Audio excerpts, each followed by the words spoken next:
Hello दोस्तों, स्वागत है आप सभी का एक्टिव अनुज राइट ट्रेंड में। एक बार फिर से मैं अनुज आपका स्वागत करता हूं।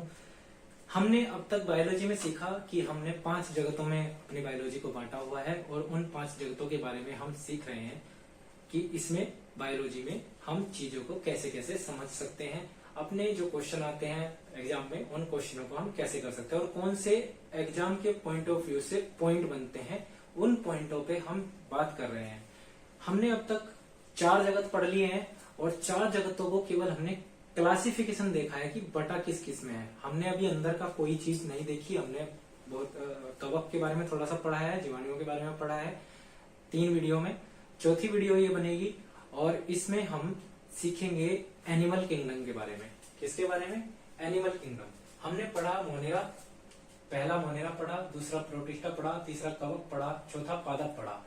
अब ये जो 4 हमारे कंप्लीट हुए, मोनेरा, प्रोटिस्टा, कवक और पादप, जब हमने 4 कंप्लीट कर लिए, इसके क्लासिफिकेशन को हमने देखा, इसके क्लासिफिकेशन को हमने देखा, इसके भी और इसके भी, हमने 4 का क्लासिफिकेशन देखा। अब क्लासिफिकेशन बचा एनिमल किंगडम का, यानी कि जंतु जगत का।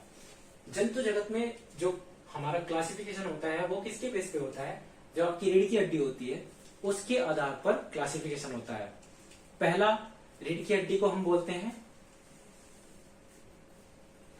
Spinal cord. रीढ़ की हड्डी को हम बोलते हैं स्पाइनल कॉर्ड। ये जो स्पाइनल कॉर्ड होता है ये हमारी रीढ़ की हड्डी होती है। अब ये जिन जंतुओं में है वो अलग और जिन जंतुओं में नहीं है वो अलग। ठीक है, जिन जंतुओं में स्पाइनल कॉर्ड होती है वो अलग रखे जाएंगे, जिन जंतुओं में स्पाइनल कॉर्ड नहीं होती है वो अलग रखे जाएंगे। इसी आधार पर हम इसे बांटेंगे। ठीक है, पहला हमारा, और इन्हीं आधार पर इनका नाम रखा जाता है। जिनमें स्पाइनल कॉर्ड होती है उसे बोलते हैं कॉर्डेटा और जिनमें स्पाइनल कॉर्ड नहीं होती उन्हें बोलते हैं नॉन कॉर्डेटा। ठीक है, इसी आधार पर हमसे क्वेश्चन पूछ लिया जाता है कि कौन सा कॉर्डेटा है और कौन सा नॉन कॉर्डेटा है। ठीक है, ये आपको ध्यान रखना है। तो मैंने बता दिया, स्पाइनल कॉर्ड यानी कि रीढ़ की हड्डी जिसमें होगी वो कहलाएगा कॉर्डेटा और जिसमें रीढ़ की हड्डी नहीं होगी वो कहलाएगा नॉन कॉर्डेटा, और इसे बोलते हैं स्पाइनल कॉर्ड और नॉन स्पाइनल कॉर्ड। एक पॉइंट क्लियर हुआ। अब जिसमें हमारी रीढ़ की हड्डी होती है वो कौन कौन से हैं? पक्षी वर्ग हो जाता है, मत्स्य वर्ग हो जाता है, स्तनधारी वर्ग हो जाता है, सरीसृप वर्ग हो जाता है और उभयचर वर्ग हो जाता है।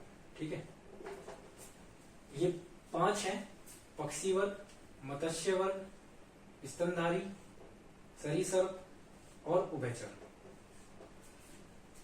अब इनमें अलग अलग क्या क्या इनकी क्वालिटी है। पक्षियों में क्या क्वालिटी होती है, मत्स्य में क्या क्वालिटी होती है। अब ये तो जाहिर है कि इन सब में क्या पाई जाएगी? रीढ़ की हड्डी पाई जाएगी, क्योंकि हमने इसे कॉर्डेटा में रखा है। ये तो क्लियर है कि इन सब में जरूर से जरूर रीढ़ की हड्डी होती है और एक बनावट होती है जिसके आधार पर, रीढ़ की हड्डी के आधार पर हमें इसमें क्या पाया जाता है? इसमें एक, अगर हम इनकी खाल उतारें तो इसमें एक ढांचा पाया जाएगा। ठीक है, हड्डियों का ढांचा कह सकते हो। ठीक है, जैसे हमारा शरीर है तो इसमें हड्डियों का ढांचा है अंदर, तो जिनमें हड्डियों का ढांचा है वो यानी कि स्पाइनल कॉर्ड लिए हुए है वो कौन कौन से हैं? पक्षी वर्ग है, मत्स्य वर्ग है, स्तनधारी है, सरीसृप है और उभयचर है। अब जो नॉन कॉर्डेटा है, जिसमें स्पाइनल कॉर्ड नहीं होती, उनके नाम थोड़े अजीब होते हैं।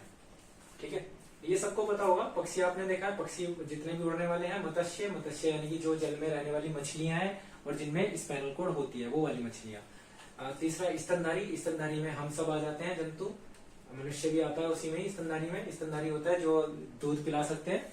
ठीक है, सरीसृप जो रेंग कर चलते हैं, जैसे आपका सांप हो गया, छिपकली होगी, वो सरीसृप में आता है। उभयचर में वो आते हैं जो जल और थल दोनों में रह सकते हैं। ये आपको क्लियर होगा। आगे चलते हैं नॉन कॉर्डेटा। नॉन कॉर्डेटा में हम बांटते हैं, सबसे पहला आता है पोरीफेरा, दूसरा होता है सिलेंट्रेटा, तीसरा होता है एनिलिडा, चौथा मोलास्का, पांचवा एस्क्ले हेनमथीज। ठीक है, छठा ऑर्थोपोडा, सातवां इकाइनोडर्मेटा। ये जो 7 नाम है 5 से अलग, 5 तो आप याद कर लोगे। पक्षी वर्ग हो गया, आपको आप पता कर लोगे, हवा में रहने वाले। ठीक है, हवा में पक्षी भी रहते हैं, हवा में उड़ने वाले, जल में चलने वाले, जल और थल दोनों पे चलने वाले। ठीक है, हवा में, जल और थल दोनों में, सरीसृप रेंग के चलने वाले, स्तनधारी दूध पियाने वाले। ये तो आप याद कर लोगे। थोड़ा सा जो कॉम्प्लिकेटेड मामला बनता है वो porifera, cnidaria, annelida, mollusca, aschelminthes, arthropoda और इकाइनोडर्मेटा। ये जो जितने भी नॉन कॉर्डेटा संघ के हैं इनमें से क्वेश्चन पूछता है।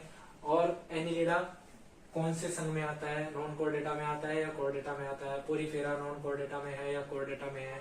ठीक है, ऐसे ही आपको इधर के ऑप्शनों में एक ऑप्शन ये दे देगा, तो इनमें से बताना होगा। ये नाम आपको याद करने होंगे। ठीक है, याद हो जाएंगे। हम एक एक को पढ़ेंगे, पक्षी को अलग पढ़ेंगे, मत्स्य को अलग पढ़ेंगे, स्तनधारी को अलग पढ़ेंगे, सरीसृप को अलग पढ़ेंगे, उभयचर को अलग पढ़ेंगे, पोरीफेरा के बारे में अलग से जानेंगे, सिनेडेरिया के बारे में अलग से जानेंगे, इन सबको अलग से पढ़ेंगे, इन सबको अलग से पढ़ेंगे, तो आपको याद हो जाएंगे।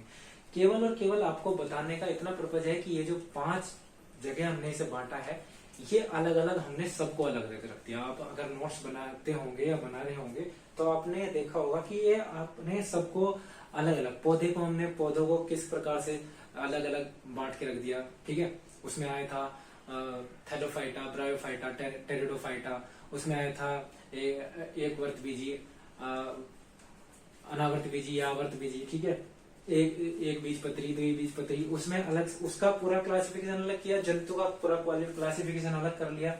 मोनेरा में जीवाणु आए थे। ठीक है, और प्रोटिस्टा में हमने कल पढ़ा था, प्रोटिस्टा में आपका अमीबा, पैरामीशियम, युगनिला, ठीक है, आपका प्लाज्मोडियम, ये हमने पढ़ लिए थे प्रोटिस्टा में। और हमारा कवक जो कि बिना प्रकाश संश्लेषण के काम करता है, पौधे जैसा दिखता है लेकिन पौधे में नहीं रखा जाता, कवक होते हैं, सड़ी गली चीजों पे बनते हैं। ठीक है, तो मृतोपजीवी होते हैं, सहजीवी होते हैं। और इसके बारे में हमने अच्छी तरह 5 के बारे में जानने की कोशिश की है।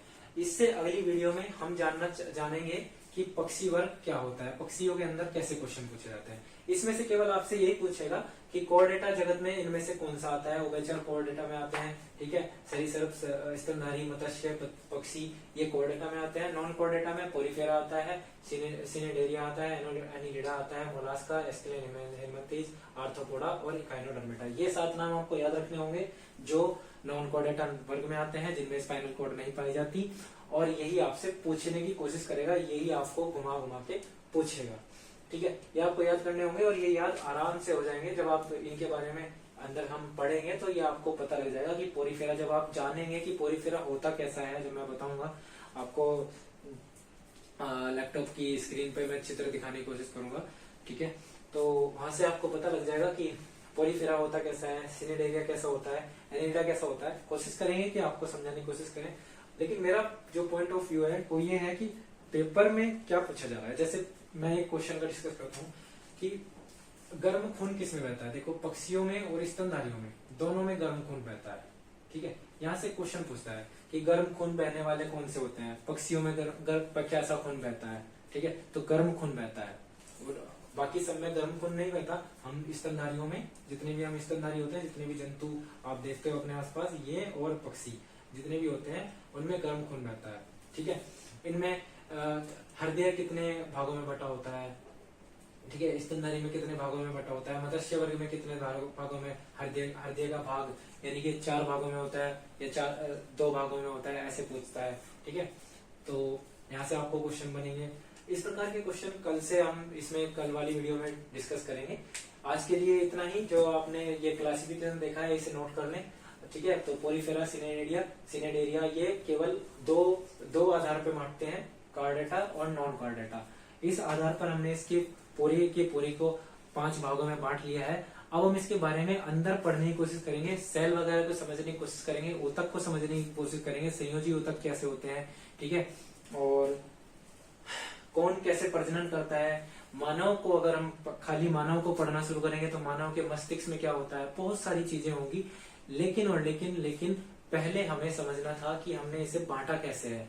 ठीक है, फिर उसके अंदर हम चीजों को समझना शुरू करेंगे। यहाँ से हमने क्लासिफिकेशन को सीखा। 4 वीडियो में हमने क्लासिफिकेशन पढ़ी। मेन चीजें क्लासिफिकेशन से ही आपको ज्यादातर क्वेश्चन फंसते हैं बायोलॉजी को समझने के लिए। कल से हम इन्हें एक एक करके अलग अलग पढ़ेंगे। आपको ये क्लासिफिकेशन दिमाग में रखना होगा और एक एक को, जैसे हम पक्षी को पकड़ेंगे तो पक्षी में क्या होता है, सरीसृप को पकड़ेंगे तो सरीसृप में क्या होता है, हम एक एक वीडियो अलग अलग टॉपिक पर बनाएंगे। तब तक के लिए रखिए अपना ध्यान। All the best.